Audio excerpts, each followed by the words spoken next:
എല്ലാ ബഹുമാന്യരായ പ്രേക്ഷകർക്കും സഹോദരി സഹോദരന്മാർക്കും സ്നേഹവന്ദനം. വചനപ്രഭാതം കേവലം 6 മിനിറ്റേ ഉള്ളൂ. ഇത് ടെലിവിഷനിൽ വന്ന ശേഷം യൂട്യൂബ് ചാനലിൽ വരും. നിങ്ങളുടെ ഫോണിൽ നിന്ന് നിങ്ങൾക്കത് എടുക്കാം. ഇല്ലെങ്കിൽ കുട്ടികളോട് പറഞ്ഞാൽ സഹായിക്കും. അതെടുത്തിട്ട് നിങ്ങൾക്ക് പരിചയത്തിൽപ്പെട്ട ബന്ധത്തിലോ സുഹൃത്തുക്കളിലോ പെട്ട 10 പേർക്ക് അയച്ചു കൊടുക്കാൻ പാടില്ലേ? സ്റ്റാമ്പ് ഒട്ടിക്കണ്ട, പൈസ മുടക്കണ്ട, യാത്ര ചെയ്യണ്ട, ഫോണിൽ തന്നെ അയക്കാം. 250 പേർക്ക് അയക്കുന്ന സുഹൃത്തുക്കൾ എനിക്കുണ്ട്. അതിൽ കൂടുതൽ അയക്കുന്നവരും ഉണ്ട്. ചില സമയം പോവും, അത്രേ ഉള്ളൂ. ഒന്ന് ശ്രദ്ധിക്കണേ, ഇതൊരു മതപരമായ കാര്യമേ അല്ല. ദൈവഭയമുള്ള പൗരന്മാരെ സൃഷ്ടിക്കുന്നതാണ് ഈ ചിന്ത. അതുകൊണ്ട് ദയവായി അക്കാര്യം കൂടി ഓർമ്മയിലിരിക്കട്ടെ. ഇന്നത്തെ വചനം 29 സദൃശ്യവാക്യങ്ങൾ 29:5. കൂട്ടുകാരനോട് മുഖസ്തുതി പറയുന്നവൻ അവന്റെ കാലിന് വലവിരിക്കുന്നു. കാലിന് വലവിരിക്കുക എന്ന് പറഞ്ഞാൽ നാടൻ ഭാഷ പറഞ്ഞ കാല് വാരുക എന്ന്. അതായത് ഞാൻ സ്ഥിരമായി നടന്നു പോകുന്ന വഴിയിൽ എൻ്റെ കണ്ണിൽ പെടാത്ത പോലെ കമ്പിയോ ആണിയോ മുള്ളോ കയറോ ഇട്ടാൽ ഞാൻ തട്ടി വീഴും.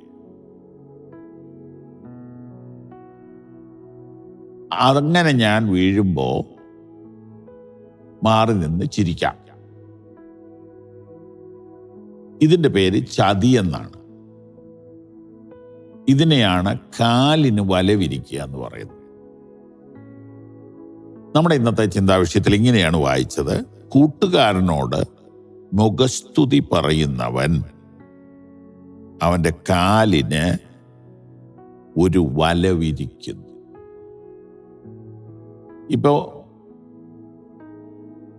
എന്നെ കാണുമ്പോൾ മുഖസ്തുതി പറയുന്ന ആളുകൾ ഇഷ്ടം പോലെയുണ്ട്. പക്ഷെ അത് മുഴുവനും മുഖസ്തുതി അല്ല. സന്തോഷം കൊണ്ട് സത്യം പറയുന്നതാണ്.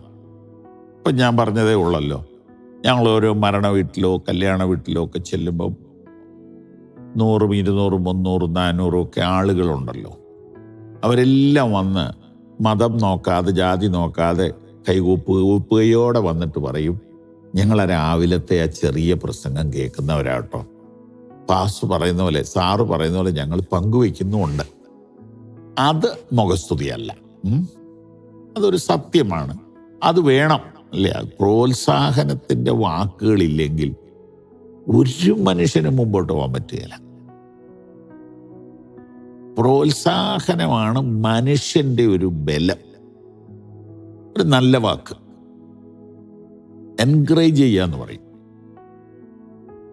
അപ്പൊ മുഖസ്തുതിയും പ്രോത്സാഹനവാക്കും ഇത് രണ്ടും തമ്മിൽ നേരിയ വ്യത്യാസമേ ഉള്ളൂ.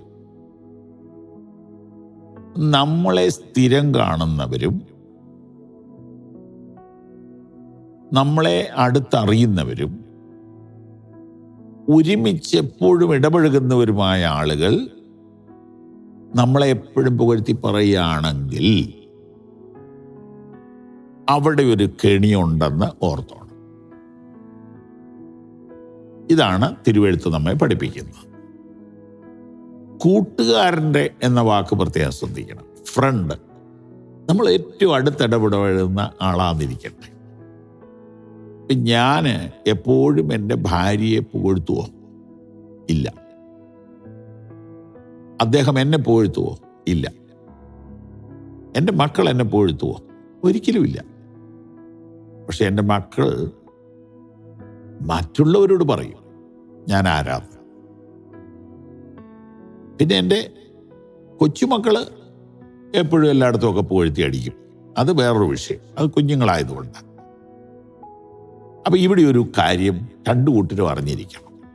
നിങ്ങളൊരു ലീഡറാണെങ്കിൽ നിങ്ങളോട് കൂടെ നടന്ന് ഒത്തിരി മുഖസ്തുതി പറയുന്നുണ്ടെങ്കിൽ അയാളൊരു ചതിയനാകാൻ സാധ്യതയുണ്ട്. ഇനി നിങ്ങളൊരു ലീഡറല്ല, ഒരു സാധാരണക്കാരനാണെങ്കിൽ നിങ്ങളുടെ മുകളിലുള്ള ആളുകളുടെ മുഖസ്തുതി അല്ല പറയേണ്ടത്, അവരിൽ തിരുത്തേണ്ട കാര്യങ്ങൾ സ്നേഹത്തോടെ പറഞ്ഞു കൊടുക്കാനാണ് ശ്രമിക്കേണ്ടത്. അന്നേരം ചിലപ്പോൾ നിങ്ങളുടെ ജോലി പോയെന്നിരിക്കും, നിങ്ങളുടെ സ്നേഹം കുറഞ്ഞെന്നിരിക്കും, പക്ഷെ സത്യം നിലനിൽക്കുമല്ലോ. ഹലോ, ലോകം നശിച്ചു എന്നൊന്നും ചിന്തിക്കരുത് കേട്ടോ. വയനാട്ടിലൊരു സിദ്ധാർത്ഥനെ കൊന്നത് ക്രൂരമായി പോയി.